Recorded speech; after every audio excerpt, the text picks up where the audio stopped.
2, 1. The L'Oreal Men Expert opening stage of the Santos Tour Down Under, 900 kilometres, well, almost going under the banner there, announcing the 100th edition of the Tour de France. That will be in July. Now it's January in South Australia.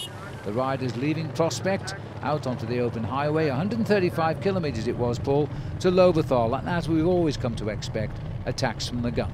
Very early on, the youngest team in the race, sponsored by Team Uni SA, an Australian national development squad, went out on the attack very early on, and within 1 kilometre, Jordan Kirby had got himself an advantage. 42 kilometres in, he was coming to the top of Checker Hill, and again an enormous crowd at the summit saw the 20-year-old youngster go over the top and claim the first lead in the Skoda King of the Mountains.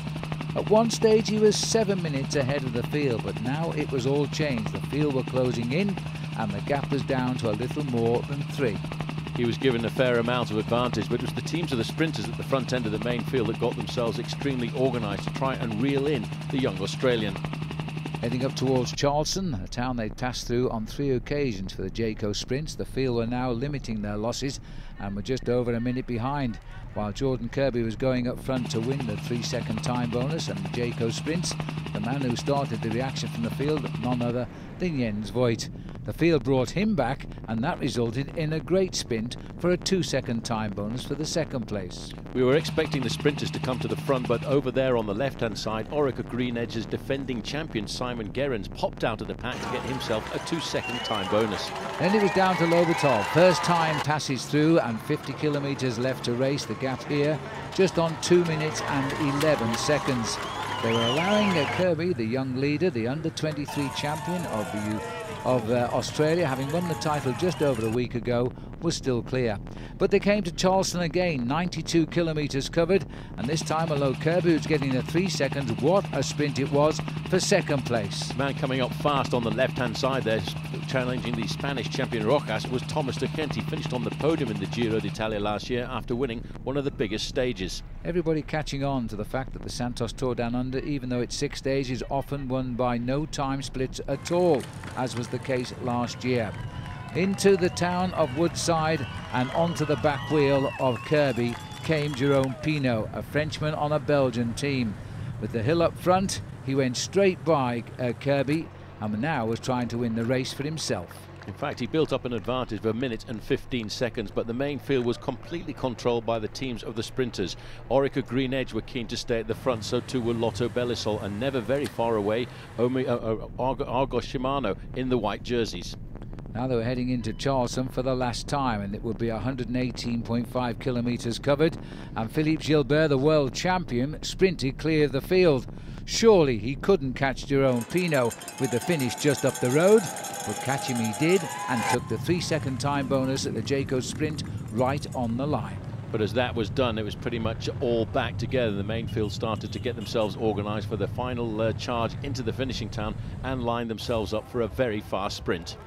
So into Lobethal for the last time. It was now a battle of the sprinters. It seemed at first the Spanish riders were applying pressure and breaking up the sprinters, but it was a very familiar sight as they swung into the finish at Lobethal, as Lotto Belisol, Greg Henderson took over at the front, leading out that man Andre Greipel. And when Greipel made his move, he was winning by half a street. As he came over the line, it would be his 12th in history stage win, equaling the feat of Robbie McEwen, but his first of this year's Santos Tour Down Under. The big German would be the first leader of the race. And that's how he did it, and the battle then coming for second place, a young Frenchman in Demar getting second on the line. A man of the future indeed. So as he comes up just behind him, over the line, Greipel gets the stage victory. The man who will wear the ochre jersey on tomorrow's stage, which will take them up Corkscrew Hill, a very steep hill that they've never climbed before, and comes just 7 kilometres before the finish in Ross Trevor. There was a number of teams trying to get in on the action and maybe get rid of Lotto Belisol, but they just could not confuse Andre Greipel. Familiar scenes this time, but in the streets of Lobethal, as the teammates of Andre Greipel mobbed him on the finishing line. Again, the team had successfully brought him to the line in first place. A lot of the other sprinters were put into difficulty on that final climb with about 5-6 kilometres to go, and some of them slipped right to the back end of the main field. You looked solid up at the front with your team. Yeah, we knew that there's a bit of a crosswind on the climbs, and we decided to try and stay in the front. Everybody kept us out of the wind. Tim Wellens was pulling to control it a little bit, and Adam Hansen set up the lead-out train, and with Seebeck, Roland, Henderson, I think I have the best guys on my side. So it's the ochre jersey for Andre Greipel, now having 12 historical stage wins in this event and the first leader of the Tour, exactly as he was a year ago. Yes, he certainly likes Australia. He certainly likes the Santos Tour Down Under. He always seems to get his form right at the right time. But he's also got a very strong team alongside him to support him all the way throughout this race. Flowers being presented there by Leon Bignell, the new Minister of Tourism, Recreation and Sport. So the race goes on tomorrow. It won't be a sprint finish over Corkscrew Hill.